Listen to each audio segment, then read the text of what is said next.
Question de Français, d'internautes ou bien recueillis dans la rue. Question de Jean-Claude qui vient de la Meuse. Éminence, que pensez-vous de Marine Le Pen? C'est une femme politique.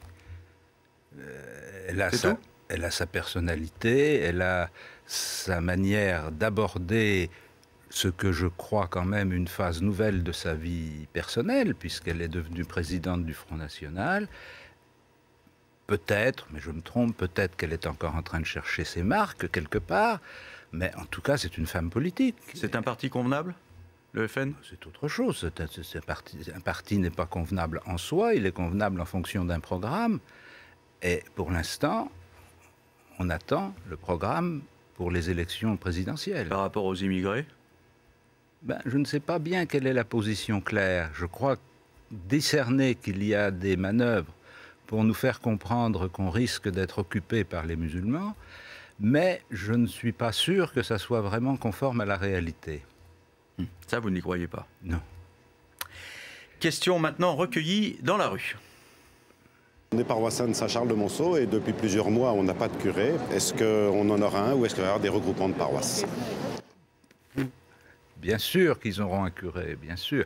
Ils n'ont pas de curé tout simplement parce que le curé qui était là a été appelé à Rome pour une fonction dans un dicaster romain. Et comme c'était en cours d'année, eh bien, il a fallu attendre la saison des nominations pour que leur curé soit nommé. Il sera nommé au mois de juin comme les autres. Il y a une question de vocation quand même. Oui, mais c'est pas, on n'est pas... C'est un problème pour vous?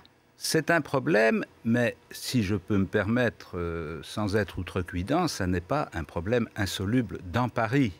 Parce que nous jouissons d'une concentration géographique, parce que nous avons des grosses paroisses.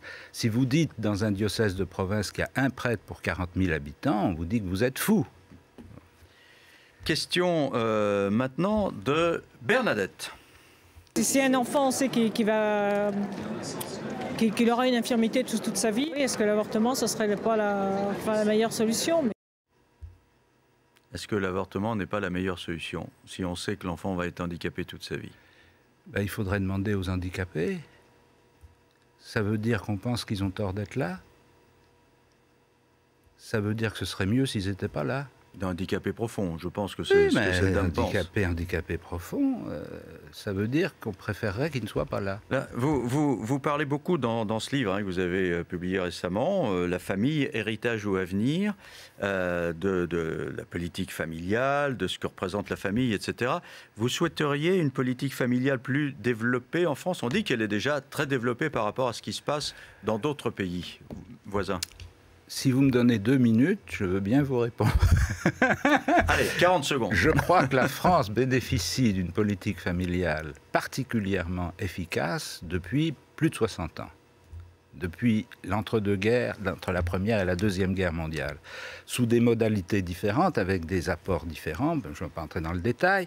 Toujours est-il qu'il y a eu, à travers différentes majorités et différents régimes, un effet cumulatif de la politique familiale qui aboutit, 50 ans après, à ce que la France a une démographie à peu près à flot.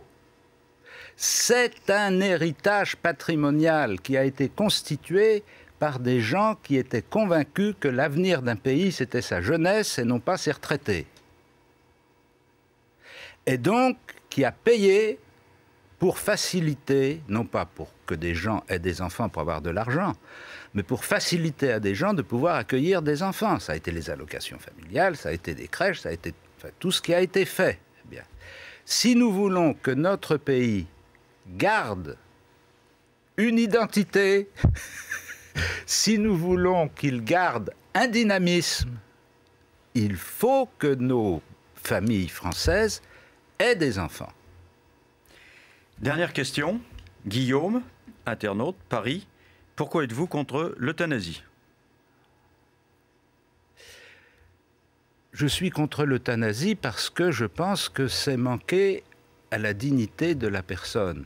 Je pense que c'est une façon, quelquefois, incontournable. Je pense qu'il y a des situations où les gens sont comme coincés dans un coin du ring et ils ne voient pas d'autre issue, ils ne trouvent pas d'autre issue que de le faire. Mais ce n'est pas parce qu'il y a des gens qui sont acculés à cette solution dans des situations tout à fait exceptionnelles et dramatiques que ça doit devenir une façon de mourir commune. C'est une chose d'être tolérant pour des situations exceptionnelles, c'est autre chose d'en faire une loi générale.